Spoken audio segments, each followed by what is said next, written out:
생강차는 앞으로 꼭 이렇게 끓여 드세요.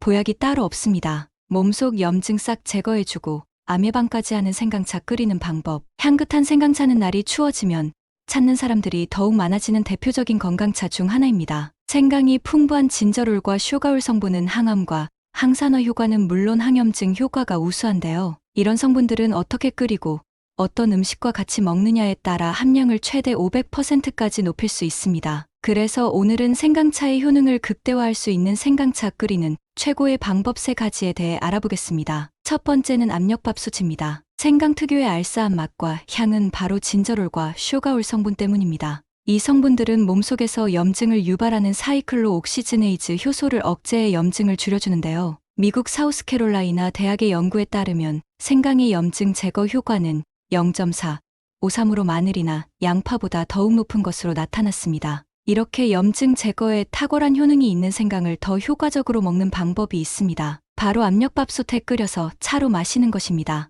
대부분의 사람들은 생강차를 끓일 때 냄비에 넣고 끓이거나 생강청에 뜨거운 물을 부어서 마십니다. 하지만 압력밥솥에 끓인다면 생강을 찌거나 말릴 필요 없고 청을 담을 필요도 없어 가장 간단하고 효과적으로 마실 수 있습니다. 충남농업기술원의 연구에 따르면 생강을 110도 이상의 고온에서 고압 처리할 경우 기존의 생강청보다 슈가올 함량은 500%, 폴리페놀 함량은 200% 증가한다고 밝혔습니다. 고온 고압 처리를 하기 위해서는 전용 장비가 필요하지만 압력밥솥의 내부 온도는 115에서 170도까지 올라가니 충분히 가능합니다. 압력밥솥 생강차는 물 3리터 기준 생강 50g으로 만듭니다. 생강은 흐르는 물에 깨끗하게 씻은 후 15분간 불리면 껍질을 쉽게 벗길 수 있습니다. 이렇게 손질한 생강은 얇게 편을 썰어서 준비합니다. 그리고 압력밥솥에 물 3리터를 넣고 손질한 생강을 넣어줍니다. 차를 끓일 때 기호에 따라 대추나 계피를 추가해도 좋습니다. 뚜껑을 닫고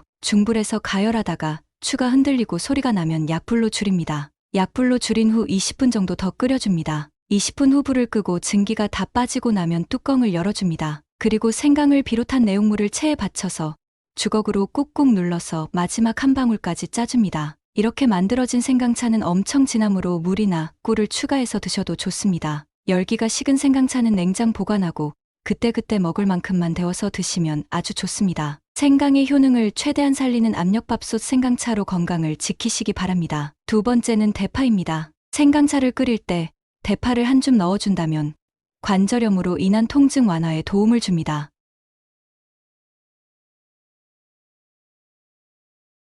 미국 마이애미 의대 연구팀에 따르면 6주간 생강을 꾸준히 섭취한 그룹은 그렇지 않은 그룹에 비해 관절염으로 인한 통증이 크게 완화되었다고 밝혔습니다. 이는 생강이 프로스타글란딘과 류코트리엔 같은 염증을 유발하는 물질의 체내 생성을 억제하기 때문인데요. 이렇게 통증 완화에 효과적인 생강을 더 효과적으로 먹는 방법이 있습니다. 바로 대파와 함께 차로 마시는 것입니다. 대파의 풍부한 알리신과 황화알릴, 플라보노이드 성분이 생강과 만나면 염증과 통증 완화에 도움을 줍니다. 대파의 풍부한 항산화 성분인 플라보노이드는 토마토 20개와 맞먹을 정도로 아주 풍부합니다. 해외 연구기관에 따르면 대파의 이런 성분들은 강력한 항염 작용을 하여 염증 제거하고 통증을 완화한다고 밝혔습니다. 대파의 알리신 성분은 열에 약하지만 3분 이내로 끓이면 크게 감소하지 않으니 오래 끓이지 않는 것이 좋습니다. 냉동실에 얼린 대파가 있다면 생강차를 끓일 때 2리터 기준 한 줌 정도 넣어주면 좋습니다. 생강과 파를 따뜻하게 차로 드시고 염증과 통증 완화에 도움이 되셨으면 좋겠습니다. 세 번째는 레몬입니다. 생강차에 레몬을 몇 조각 넣어준다면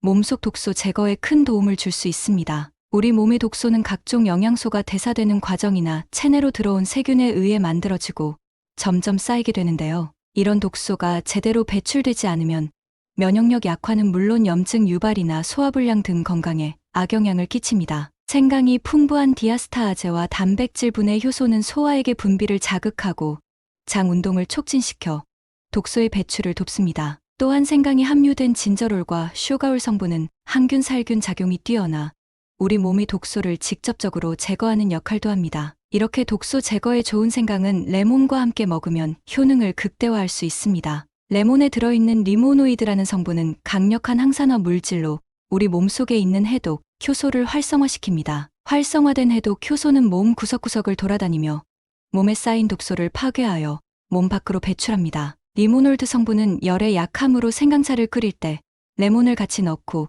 끓이기보다는 생강차를 다 끓이고 나서 마지막에 불을 끄고 레몬을 넣는 것이 좋습니다. 생강차 2리터에 레몬 1개 정도를 썰어서 넣는 것이 좋으며 레몬이 없다면 레몬즙을 활용해도 좋습니다. 이렇게 완성된 레몬 생강차는 각각의 효소들이 시너지 효과를 발휘하여 몸속 독소 배출에 큰 도움을 줄 것입니다. 따뜻한 레몬 생강차를 하루 한두 잔씩 꾸준히 드시고 몸을 더 깨끗하게 지키시기 바랍니다. 오늘은 생강차를 더욱 효과적으로 마실 수 있는 3가지 방법에 대해 알아봤습니다. 말씀드린 방법으로 생강차를 꾸준히 드시고 추운 날씨 건강 관리에 도움이 되었으면 좋겠습니다. 생강차는 염증 억제는 물론 소화불량 개선과 피부 미용에도 좋으니 참고하시기 바랍니다. 하지만 생강은 맵고 따뜻한 성질을 가지고 있으니 몸에 열이 많은 분들은 과섭취에 주의하는 것이 좋습니다.